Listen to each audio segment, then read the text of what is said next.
আপনি কি অবসর পেলেই রিলস দেখতে শুরু করেন? তাহলে এই অভ্যাস আপনার শরীর ও মনের ওপর কী প্রভাব ফেলছে তা জানা জরুরি।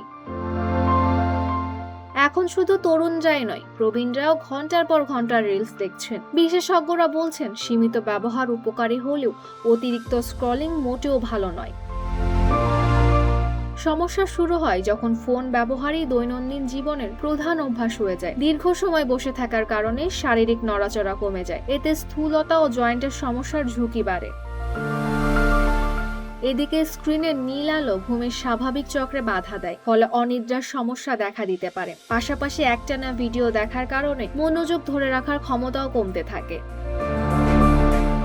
অতিরিক্ত রিলস দেখা মানসিক অবসাদ, একাকিত্ব এবং খিটখিটে মেজাজের কারণও হতে পারে। তাই বিশেষজ্ঞদের পরামর্শ, প্রযুক্তি ব্যবহার করুন পরিমিতভাবে। প্রতিদিন কিছু সময় বই পড়া, হাঁটা চলা বা পরিবারের সঙ্গে কাটানোর অভ্যাসই শরীর ও মনকে সুস্থ রাখতে সাহায্য করবে।